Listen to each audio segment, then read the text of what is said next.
your tips for today from retrievealover.com. Do you always fall in love with a man who needs rescuing? How do you break the habit of falling in love with a man who needs rescuing? As women, we have a natural nurturing instinct. We want to help others, to mother them, to take care of them. Evolution made us the caregivers. Unfortunately, many women try to take this skill into their romantic relationships and wind up choosing men who need to be rescued, fixer-uppers, as they say in the real estate world. And it rarely ends well. Why not? Because while it is true that a lot of men need repairs, it is seldom possible for a girlfriend or a wife to provide them. Self-improvement is called self-improvement for a reason. The change has to come from within. Men don't like to be nagged, molded, and sculpted into something else. Be honest, if someone came along and made you their project, how would respond? Yet despite the obviousness of this fact, you can't change a man, so you shouldn't even try. Countless women still make the attempt. Therapists write books about it. Talk show hosts devote episodes to it. Comedians make jokes about it. She made me change everything about myself, and then complain that I wasn't the man she fell in love with. Why do we do it?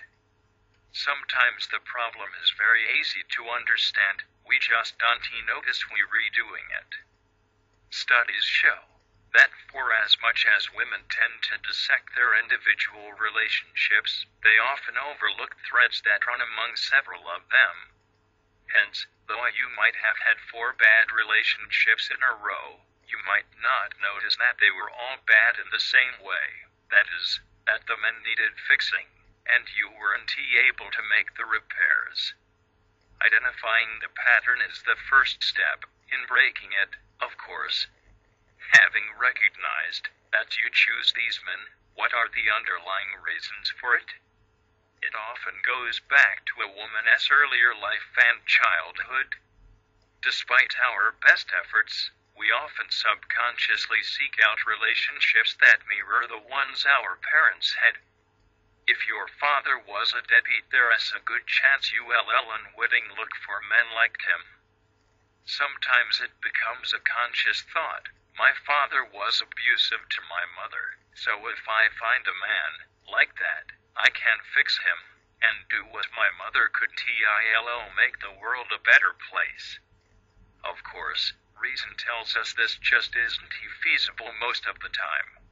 Research suggests that what it usually boils down to is self-esteem. Deep down, some women need these projects in order to feel good about themselves. They need to accomplish something, and this is all they feel there is available to them. Psychologists say these women who feel incomplete without working on something should work on themselves first. Finding out what is really causing the problem, the low self-esteem, is critical. Therapy and self-help books can be of assistance, but many times good old-fashioned soul-searching is all that is needed. What is it about yourself that you don't like? Does it need to be changed? Or is your negativity toward it irrational? If it needs to be changed, can you change it yourself? In other cases, women do not feel they deserve a good man. They keep subjecting themselves to men who need help, because not only does trying to help them feed their own needs, but because they believe they are not worthy of anything better. These women, too, must address the problems within themselves. So what do you do if you realize the relationship you're in is one of these fixer-uppers? Do you stay or go? First, you need to accept that you are not going to be able to fix him. Your case will not be the exception to the rule. No one can make anyone else change, unless that person wants to change. It has to come from within. Now, once you re-accepted that, It doesn't necessarily mean you have to get rid of the guy, it just means you have to stop trying to fix him. It may be that the man you chose as a fixer-upper is actually okay, as he is, warts and all. Sometimes the men that women try to fix are fine the way they are, women just want to make them better. Maybe your project falls under this category. If so, let him be. He'll be pleasantly surprised that you've stopped working on him, and the relationship will be better for you. But maybe he is not that type.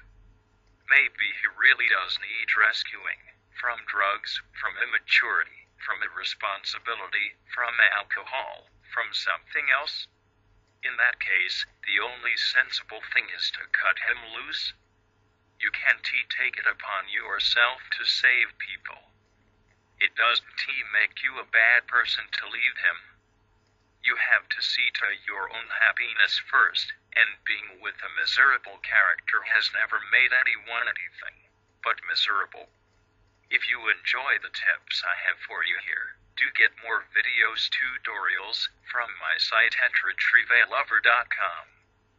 Read the raving reviews and stories from our readers and users too.